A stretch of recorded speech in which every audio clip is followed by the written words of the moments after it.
Not all guilt belongs to you. Not all the weight you carry is yours to bear.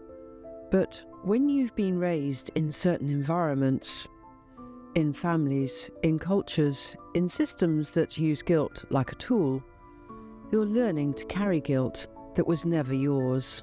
Today I'm going to show you how to recognize the guilt that was planted inside you and how to finally put it down. Because you were never meant to live your life carrying other people's pain. So, how you end up carrying guilt that isn't yours? Here's the heartbreaking truth. You didn't create this guilt. It was given to you. You're blamed for other people's emotions.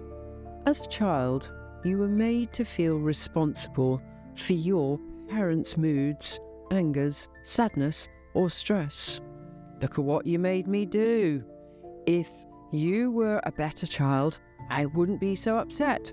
Over time, you've internalized the belief that you cause other people's suffering, even when you don't. Then, you're taught that love must be earned. If love was conditional based on obedience, achievement, and sacrifice, you'd have learned to associate guilt with self-worth. You believed that if you didn't please everyone, you were bad. You were ungrateful. You were selfish. You're pressured to live up to unrealistic expectations. Cultures, religions, and families often impose crushing expectations to be perfect, selfless, obedient, when you inevitably fall short because you're human. You're left carrying guilt, not for wrong actions, but for not being someone you could never be. Let's look at the damage carrying false guilt can create. False guilt poisons your life in ways that you can't even see it at first. Chronic self-doubt, you second-guess your every decision. You live in fear of upsetting others. You hesitate, stall, overthink, paralyzed by the possibility of being wrong again. Overgiving and resentment. You give too much. You say yes when you mean no. You sacrifice your needs over and over. And underneath it all, a slow, burning resentment. Because no matter how much you give, it's never enough to silence the guilt. Emotional burnout. Living with guilt that isn't yours is exhausting. You're constantly carrying emotional weight for other people, leaving nothing for yourself.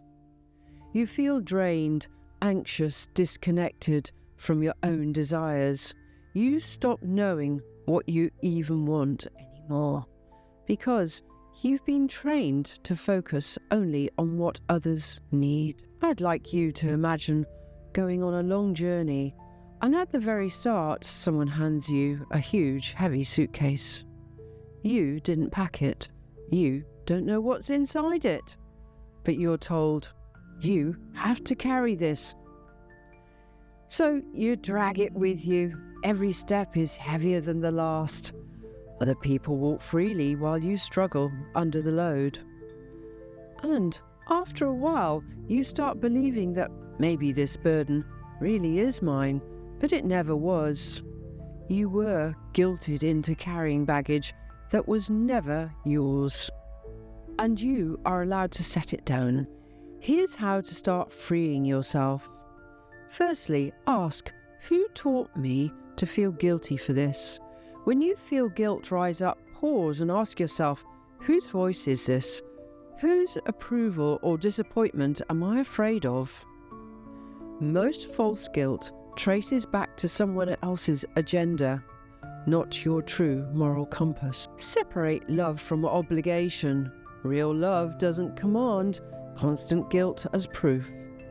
If someone only loves you when you sacrifice yourself, that's not love. That's control. You are allowed to say no. You are allowed to choose yourself. Then forgive yourself for being human. You are allowed to have limits, needs, dreams. You do not owe anyone your life, your happiness, or your suffering to prove your worth. And In my final comments, you were never meant to live bowed under the weight of other people's guilt. You were never meant to shrink your light to make others feel more comfortable. You are allowed to stand tall. You are allowed to walk free. The luggage you've been dragging isn't your story, it's theirs. And you can choose right now to put it down and finally travel light. Your life was never meant to be a burden. It was meant to be a journey, and your journey. And you don't need anyone's permission to begin living it for real.